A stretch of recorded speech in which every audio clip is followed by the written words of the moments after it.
Okay, let's move through to the, and I'll try to get the microphone to the embargo section now. Ken, you're going to lead us off. This is for Friday at 10:30 at night, please. Vincent, Hi there. how are you? Good.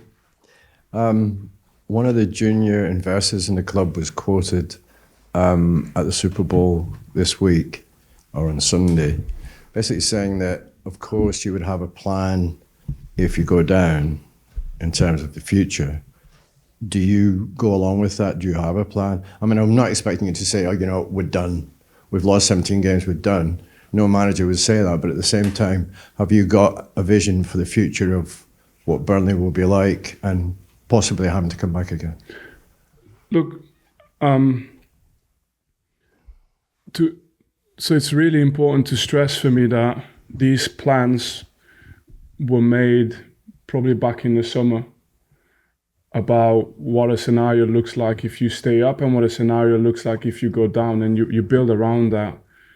Once the season starts, it just takes all your energy and focus and attention to just be locked into, like, that belief doesn't come out of nowhere. It's got to be, you're looking on the rocks and stones to find that little bit something that gives you something special. So right now, it's not a word I want to use, but we haven't shied away from it in the summer, which is probably why the club is so calm still, which is probably why you know, we have that togetherness here, and the players still show that as well. But that was done long before this moment now.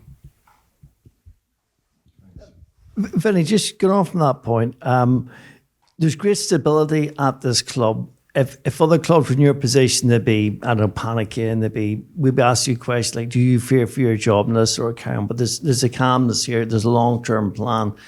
Does that help you in terms of your planning, that you can just focus on the pitch and the players? You're not having to look over your shoulder and think, oh my God, this could be the game that could be the last, you know, if I don't win. You know, that sort of thing. I mean, look, I'm not going to lie.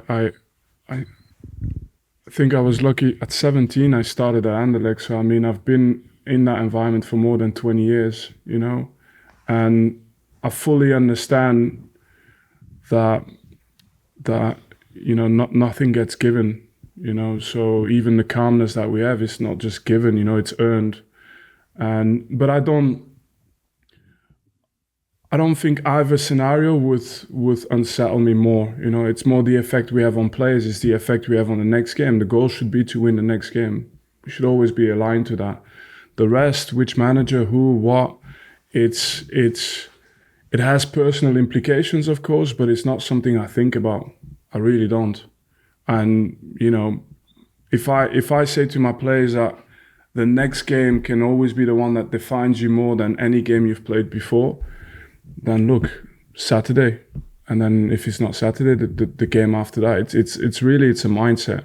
And I've been in situations where there's more pressure, more, not on me, but on the environments, on the surroundings.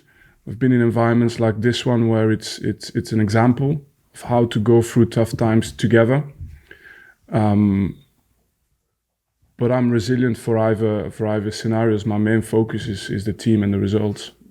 Just looking at the progress at this club, if we put the results to one side, which is always a silly thing to say because football's all about results. But I mean, the big picture at Burnley. It's a brave statement. Let's put the results to one side. But just where you are in terms of developing the football club and the squad, is that work? Is that happening? Is that progressing? You know, are Burnley better now than you were, say, at the start of the season? I'm excited every day to come into work with these players. Every game I'm seeing things in these players where I'm like, they will belong in the Premier League. But my concern is I want them to belong in this league right now. And that's what all my attention goes to.